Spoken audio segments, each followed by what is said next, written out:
Hello বন্ধুরা, আসসালামু আলাইকুম। টেক সলিউশন বাই সোহেল চ্যানেলে আপনাকে স্বাগতম। বন্ধুরা, বরাবরের মতো আজকে নতুন একটি ভিডিও নিয়ে আপনাদের সামনে হাজির। আজকে দেখাবো আপনার যে বিকাশ অ্যাকাউন্ট খোলা আছে এটি অ্যাকচুয়ালি কার নামে খোলা আছে সেটি আপনাদের আজকে আমি দেখাবো। তো কথা না বাড়িয়ে চলেন আমরা চলে যাই মূল কাজে। আমরা চলে যাব সেলফিন অ্যাপসে। আমরা সেলফিন অ্যাপসে প্রবেশ করি। আর যারা সেলফিন অ্যাপস তাদের অ্যাকাউন্টস নাই তারা হয়তো বন্ধুবান্ধব বা আত্মীয় স্বজনের সেলফিন অ্যাপস থেকে আপনারা এটি চেক করে নিতে পারেন।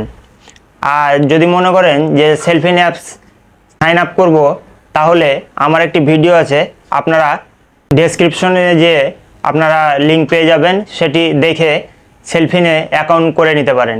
এটি একটি ইসলামী ব্যাংকের অ্যাপস। তো আমরা প্রবেশ করার জন্য আমরা লগ ইন করলাম। লগ ইন করার পর এখানে দেখেন অনেকগুলো অপশন পাবেন। অপশনের মধ্যে যে ফান্ড ট্রান্সফার লেখা আছে এর উপর ক্লিক করে দেব।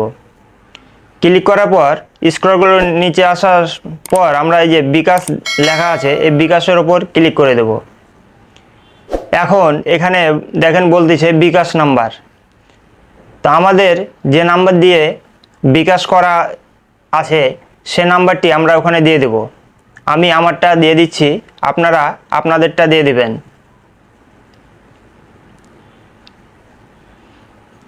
দেওয়ার পর এই যে নেক্সট লেখা আছে এই নেক্সটের ওপর ক্লিক করে দেন।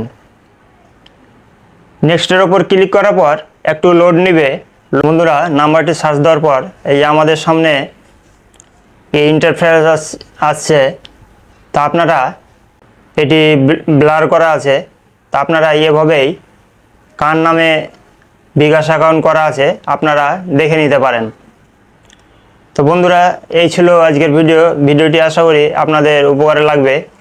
আর আপনারা এখনও যারা চ্যানেলটি সাবস্ক্রাইব করেননি চ্যানেলটি সাবস্ক্রাইব করে পাশে থাকবেন। আর ফেসবুক পেজ থেকে দেখে থাকলে পেজটি ফলো দিয়ে সাথে থাকবেন। ধন্যবাদ। আসসালামু আলাইকুম।